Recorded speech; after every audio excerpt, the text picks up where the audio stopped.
We're joined now by HuskerOnline Sean Callahan. Sean, good morning. What is the update for Nebraska fans on New Mexico State tackle Shiaz Pete and Nebraska's chances with him, Sean?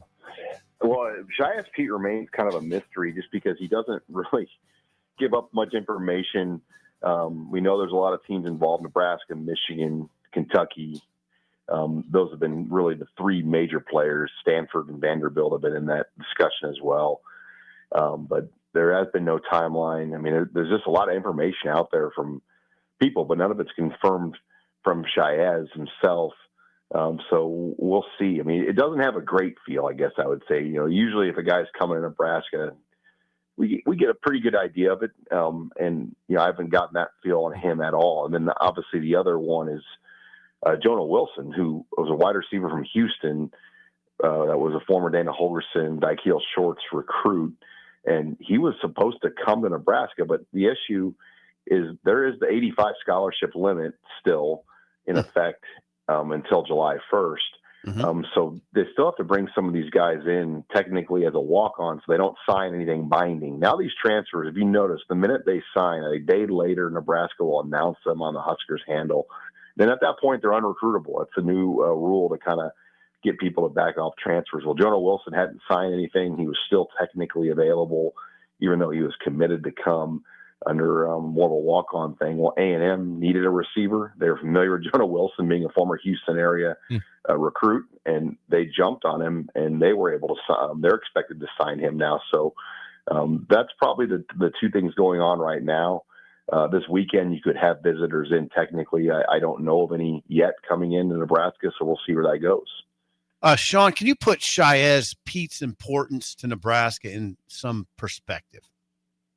Well, it would be massive just to get a second tackle. When you look at getting Elijah Pritchett, the starting tackle at Alabama, started right tackle for 10 and left for one game this year. Then you could add another guy like Shiaz Pete, who I believe is a 31-game starter at left tackle, was an all-conference level player. He's 6'8", 320. He's a massive human being, and they just don't have that on their roster. I mean, there's so many other questions about the returning tackles with Turner Corcoran and Teddy Prohaska coming off injury. Gunnar Gatula had a good freshman year and is expected to obviously contribute and be a starter or compete. But he's coming off surgery. He's going to have surgery and more than likely, I'm told, miss the spring. It is important to get a guy in there, to have another one to win at this league. I mean, to win in the Big Ten, you need high-level tackle play. They had Bryce Benhart here for 6 years, did a great job, and now they need to replace kind of what they have at tackle to kind of complete this offense and what it's going to be. Sean, will there be an opportunity in January to kind of revisit this conversation? What do you mean by that? Well, more portal activity in January. Well, the portal's been closed, so there's not exactly like new names going in right now, unless you're a graduate transfer or something. So I think the other opportunity could be in the post-spring. Post-spring, thank you. What's in the portal right now is in the portal. There would be another new wave of players potentially in the spring window. Okay. Now, today, spring window, yes. And the spring window is difficult, though. It's hard to find a guy that misses spring, that misses winter workouts, and then just get him here in June and expect it to work out. Yeah, I mean, it just takes a special kind of player to be mentally and physically ready just to jump into a major program that misses the spring. I mean, there's you go back in history, like Levante David and Randy Gregory, they didn't show up till like August 5th. Right. They were all conference players, so it can happen, but it's rare. It's not the norm just to find a guy and then plug him right in. No. You're right. With the summer workout program, and that's all they have. Sean, incoming receiver Cortez Mills had a big week in San Antonio. What was the news of him from last week in San Antonio? Yeah, he looks really good down in San Antonio. I mean, a lot of our guys thought he was one of the best, if not the best, receivers down there. So it's another really good receiver. That's why the Jonah Mills thing, losing him out, is a big blow in some respects, but they're bringing in. That's the one position. When you look at the portal, I would say receiver is the one arguably that they've brought the most in. And then when you bring Mills with the portal guys, And then obviously you've got other guy, Jeremiah Jones, in that group that's a high rated 4-star too.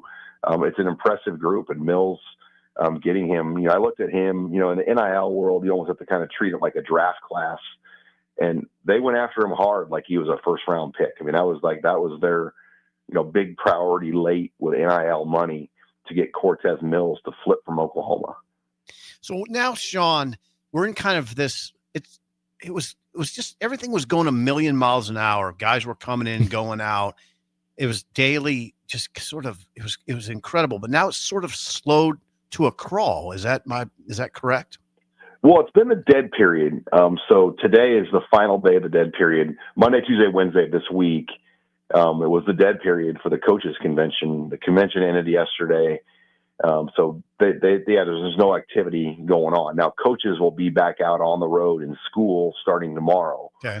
And then they'll have the rest of January. So yeah, it's weird for as jam-packed as the last month has been. The last 2-3 days have felt weird because there's been no visitor activity and there's been no coaches on the road doing recruiting visits. So I think the storylines right now are more around the convention with the 10-day portal window being proposed. Mm-hmm. And that's a big one. Obviously the injury thing is being proposed where if you fake an injury or get injured, you could potentially be knocked out of the game now for the entire drive. That's the storylines going on because that's where all the coaches are. That's where the activity has been the last couple of days, but it will get back into recruiting here with coaches on the road. And probably more of the conversation, guys, will shift to 2026 recruiting. With the transfer portal. I mean, most people are already in classes. Nebraska is a later school with classes not starting until the 21st. And that's usually where you turn the page of the transfer portal because once classes start, you got to get all your guys on campus and begin the semester. Sean, always good stuff. Thanks for the time. We'll chat with you again next week. Hey, thanks, guys. I appreciate it.